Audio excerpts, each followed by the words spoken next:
We've got a ramp. Let's make it a 10-meter ramp. And at the top of the 10-meter ramp, we have an object that's going to slide down without friction. I don't care what the mass is, and you'll see why in a minute. And this thing is going to reach the bottom and be going a particular speed. Now, I would need to give you more information to solve this the traditional way. You need to know how long this is. This is a long, involved process. You've got to draw a free body diagram, separate things into components, into and out of, plus up and down the ramp. You need to create equations, calculate an acceleration, then apply kinematics. And we can do all of this in just about one step by using the work-energy theorem instead. And the work-energy theorem here, initial energy plus or minus work equals final energy, is actually even easier because we know that there is no external work. I told you there's no friction. So this is just conservation of energy. The initial energy equals the final energy. So ask yourself the question, what types of energy does this thing have at the beginning? Does it have height? The answer is yes. Is it moving? Not at the beginning, so it doesn't have any kinetic energy. Are there any springs involved? No. Those are our only three types of mechanical energy. So height, movement, springs, just the one, it's got potential energy due to gravity. At the end, does it have any height? Not anymore, so it doesn't have any potential energy. Is it moving? Yes, it is, so it has kinetic energy. Are there any springs involved? No. So we have potential energy equals kinetic energy. Look up the formulas for these. Potential energy is mgh. Kinetic energy is 1/2 mv squared. And something cool happens here. The masses cancel.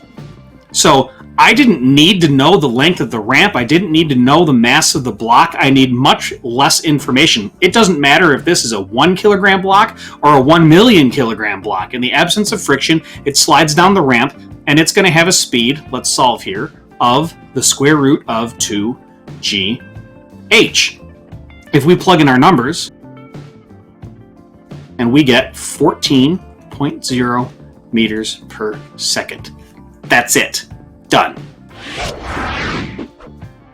If we have a pendulum bob, mass m, and we let it swing down here to a bottom point, and I want to know how fast is it going, and I have this height here. Using forces in motion, this becomes really, really problematic. You have a force along the length of the string, and you have gravity straight down, but as it moves, the position of the string changes and the amount of force changes too. Gravity's constantly down all the way, but the force that the string is exerting and the direction it's being exerted in changes continuously all the way down. This is an ugly, gross calculus problem and an extremely easy conservation of energy problem. We ask ourselves, what kind of energy does it have at the beginning? What kind of energy does it have at the end? Again, no friction, no air resistance, work is zero. It has height, that's potential energy due to gravity. It is not moving at the top, so no kinetic, no springs involved. Next, at the bottom, it doesn't have any height, so no potential. It is moving, so it's got kinetic, and no springs involved. This becomes mgh, and this is 1/2 mv squared. Yet again, our masses cancel, and yet again, we get v equals the square root of 2gh. Same answer as the mass on the hill, and super, super fast and easy to do. Now, I'm going to do this one more time for the AP class and make it a little more complicated, all right? So we're going to come in here, and we're going to say, you know what? I don't have this height. I have instead, I know this angle, and I know the length of this thing. That is a little bit harder of a problem because what you have to do now, all of this still works. You need to figure out this height here. What is this height compared to the rest of it? Well, this piece of this triangle right here is adjacent to the angle with L the hypotenuse. So that thing is L cosine theta, right? So what is height? It's the total length L minus this piece here. It's L minus cosine theta, which we could write as L times 1 minus cosine theta. Plug that in here, and we end up with V equals the square root of 2GL times 1 minus cos theta. Regents, you'll never have to do that. AP, I could totally see it. Okay, so let's do a problem with a ramp, but then at the bottom, instead of friction or something fun like that, we're going to put a little wall here, and attached to that wall, I'm going to put a spring. We throw a mass up here. We let the mass slide down the ramp, hit, compress the spring. It's going to smush it, right? And that compressed spring is going to be compressed some distance x. The spring will have a known spring constant k, and this is going to be some known height. Ask yourself the question, what kind of energy do we start with? We start with height, so this is potential energy due to gravity. There's no friction or anything in this problem, so no work. And then the energy we end with is a compressed spring, that is potential energy from a spring. The formula for potential energy due to gravity is mgh. The formula for potential energy of a spring is 1/2 kx squared. Notice this time that the mass doesn't cancel out, and that should make good sense. If you had a ball bearing here that rolled down and hit, and you had a car that rolled down and hit, you should see very different compressions from this spring. You'll notice that the energy did turn into kinetic energy at the bottom, but we don't care. All we care about is the energy here and the energy there. That's what makes conservation of energy so powerful, is that this number can change from type to type, but the overall number doesn't change in the absence of work. mgh equals 1/2 kx squared, and I said I wanted to know how far it was stretching, so we just have to solve this for x. Done. Okay, so this type of gravity plus spring problem can get a little more annoying. I'm going to show you a way to set up a problem but not bother to solve it. This is really more for the AP class than the Regents class, but hey, Regents, pay attention anyway. It's good for you. All right, suppose I have a mass, and I'm going to drop it onto a spring from a certain height. When it hits, it's going to compress the spring some certain amount when it's sitting on top, and that is our x, and that's what we want. This is a little bit more annoying a problem, so let's take a look at it. What kind of energy do we start with? It's definitely got some height up here. It's got potential energy due to gravity. There is a spring at the beginning, but it's not compressed or stretched, so there's no spring potential energy. It has no speed at this point. It falls, it picks up speed the whole way, it hits the spring, and then it compresses the spring, and at the very, very bottom, for that split second before the spring chucks it back in the air, it's not moving. It has no height, it has no kinetic energy, but it does have spring energy, so this is spring potential energy, right?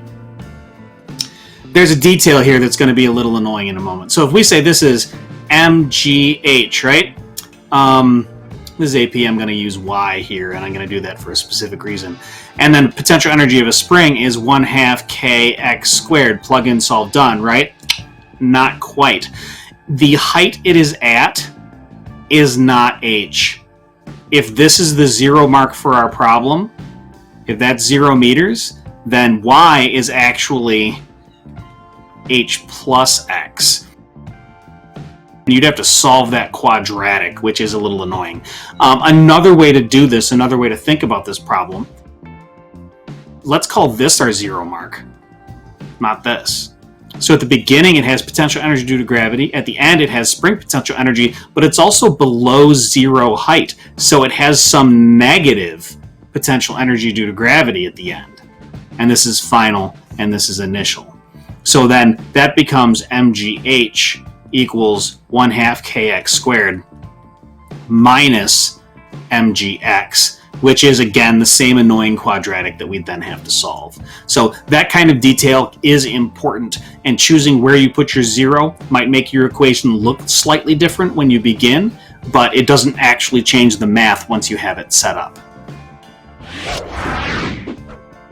So now we're going to have a mass on a ramp, It's starting from rest, okay?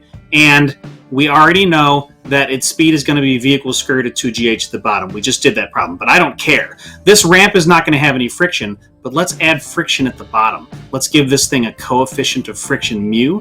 And now I want to ask you the question, how far does it slide? All right, this looks like a tough, involved problem. Imagine with Newton's laws, you'd have to do all the stuff with tilted axes and free body diagrams and kinematics to get the v equals square root of 2gh at the bottom. You'd have to do it all over again in order to figure out the acceleration of this thing, apply kinematics again in order to get this distance. It's long, it's involved, it's ugly, it's gross. It's not necessary. All right, so over here, we have some initial energy, right? Plus or minus some work. And then we have some final energy over here. Well, the initial energy is potential, right? It has height, there's no speed, there's no springs, so this is potential energy due to gravity. There is work being done by friction in this problem, right? And then your final energy over here, well, it's not moving, it doesn't have any height, it doesn't have any speed, it doesn't have any springs, so the mechanical energy here is 0 joules. Friction has converted all of that energy that it started with into, well, into heat, into light, into sound, and so forth. So it's potential energy minus the work done by friction is equal to 0 joules. We then need to figure out what this work done by friction is, all right? So we're going to come over here and we're going to say, well, work done by friction is the force times distance. That's the definition of work. That's good. Distance is something we want, right? Work is force times distance. Well, what is the force of friction? The force of friction is mu times normal force. So work done by friction is equal to mu times normal force times distance. What is normal force? If we draw a quick free body diagram of this thing while it's sitting there, it's on a flat horizontal surface. Normal force is equal to mg. So the work done by friction is equal to mu times mg times d. Come back over here and we get potential energy is mgh minus work done by friction is mu mgd. That equals 0, so I'm just going to move this over to the other side of the equation. Boom, done. Hey, look, masses cancel. Gravity cancels. We could do this exact same experiment on the moon and we would get the same answer. It would slide just as far. That's pretty neat. And so the height is just equal to mu times distance, and that means therefore that distance is equal to the height divided by the coefficient of friction. That's it. Fast, easy, done.